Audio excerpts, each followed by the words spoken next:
Hello everybody, welcome to the Pak forex academy. मैं हूं मोहम्मद जुबैर सुल्तान और आप देख रहे हैं पाक फॉरेक्स एकेडमी यूट्यूब चैनल या फेसबुक पेज। सबसे पहले आज की इस फॉरेक्स फोरकास्ट के अंदर हम करेंसीज का एनालिसिस करने जा रहे हैं, जिसके लिए हम चलते हैं ट्रेडिंग व्यू पे। अगर आपने डिस्क्रिप्शन में मौजूद व्हाट्सएप कम्युनिटी का लिंक नहीं ज्वाइन किया तो इसको ज्वाइन कर लें ताकि आप आने वाले सेशंस से अपडेट रहें। हम टाइम फ्रेम यूज़ कर रहे हैं 1 आवर का। और सबसे पहले हम चलते हैं जी AUD USD पे। AUD USD को अगर हम यहाँ पे अपनी प्रीवियस फोरकास्ट के अकॉर्डिंग देखें तो यहाँ पे इस लिक्विडिटी को उठाने के बाद मार्केट दोबारा से इस जोन में कंसोलिडेट कर गई है। अब इस कंसोलिडेशन में मार्केट ने यहाँ पे दोनों साइड से लिक्विडिटी उठानी है और फिर उसके बाद अपना अब नेक्स्ट मूव देना है, जिसमें पॉसिबल डायरेक्शन जो है वो बाय साइड की हो सकती है। लिहाजा AUD USD के अंदर जब तक दोनों साइड की लिक्विडिटी क्लियर नहीं हो जाती आप इसमें कोई डायरेक्शन नहीं देख सकते। इसमें आप with the help of demand and supply, जो मैंने आप लोगों से ब्रेकआउट स्ट्रेटजी शेयर की थी, उसको यूज कर सकते हैं ऑन 15 मिनट। नेक्स्ट हमारे पास है जी GBP USD। GBP USD को अगर हम यहाँ पे देखते हैं तो GBP USD लास्ट टाइम हमें यहाँ पे ये एक इंक्रीजिंग सप्लाई दे गया है। ये हमारे पास इंक्रीजिंग सप्लाई और उसके साथ साथ अगर मैं यहाँ पे डिमांड को देखूं तो डिमांड डिक्रीजिंग आ गई है।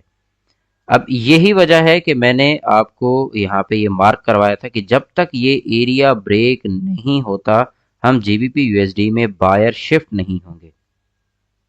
और उसके पीछे वजह क्या है? एक तो हम स्ट्रक्चरली इस जगह से यहाँ से सेलर थे और इसमें इस जोन से हमें एक सेल एक्सपेक्टेड है। अब अगर हम फर्दर कंफर्मेशन लेना चाहते हैं तो अप टू दिस एरिया 1.2259, इस एरिया को market break and close they with increasing demand, then हम स्ट्रक्चरली 1 2 3 और फिर इस एरिया के ब्रेकआउट के बाद बायर शिफ्ट होंगे। बट चूंकि ये एक रिवर्सल पॉइंट है और ये बहुत मेजर टाइम फ्रेम का रिवर्सल चल रहा है, लाइक आप H4 देखें तो ये भी सेल है, आप डे देखें तो ये भी सेल है। तो ये चूंकि एक बहुत मेजर रिवर्सल पॉइंट है, दैट्स वाई ये GBP USD मुमकिन है कि अगले 4-5 दिन भी आपको कोई खास ट्रेड ना दे। नेक्स्ट आगे बढ़ते हैं, हमारे पास है जी USD JPY में हम अपने एनालिसिस के साथ कंटिन्यू रहेंगे कि जिसके अंदर हमने ये कहा था कि यहाँ पे एक सेलिंग एक्सपेक्टेड है। तो मार्केट में मुसलसल यहाँ पे डिमांड डिक्रीजिंग है, स्ट्रक्चरली मार्केट सेल साइड पे शिफ्ट हो रही है। ऑल्दो ये हमारा एक थ्रेशोल्ड एरिया है, जब तक ये ब्रेक नहीं होता हम एक लॉन्ग टर्म सेलर नहीं है।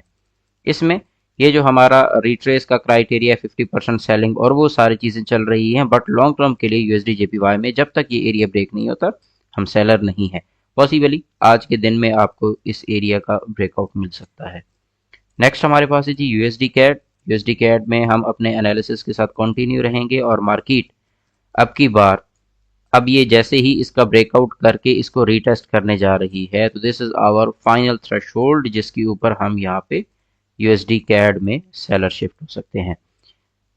अब अगर मैं यहाँ पे डिमांड एंड सप्लाई की सिचुएशन देखूं तो डिमांड एंड सप्लाई के मुताबिक मुझे ये देखें, ये डिमांड मुसलसल डिक्रीजिंग है। ऑन द अदर हैंड अगर मैं इसी स्ट्रक्चर की सप्लाई को देखूं तो ये मुसलसल इंक्रीजिंग आ रही है। इसके इंक्रीजिंग होने की वजह से स्ट्रक्चर जैसी शिफ्ट होगा हम यहाँ पे सेलर बन जाएंगे। नेक्स्ट आगे हमारे पास है जी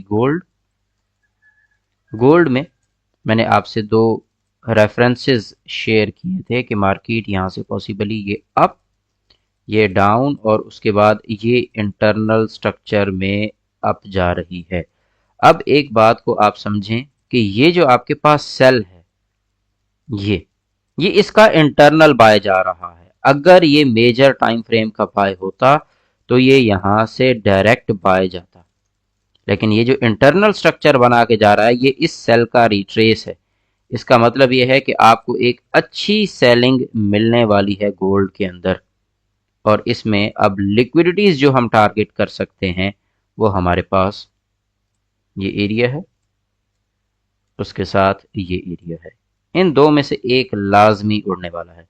अब आगे देखें, on the basis of demand अगर आप देखते हैं तो ना होने के बराबर ख़त्म होती जा रही है, सप्लाई को देखते हैं तो वो इंक्रीज होती जा रही है। स्ट्रक्चरली हम इंटरनल स्ट्रक्चर में है, एक मेजर की रिट्रेस आने वाली है, डिमांड नहीं है, तो इसका मतलब हमारा ये जो जोन है ये बहुत ही इंपॉर्टेंट है for the reversal.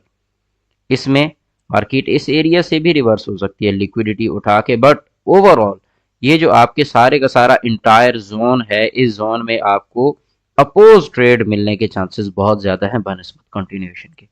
Next analysis में मुलाकात होगी, अपना ख्याल रखिएगा, टेक केयर, अल्लाह हाफिज।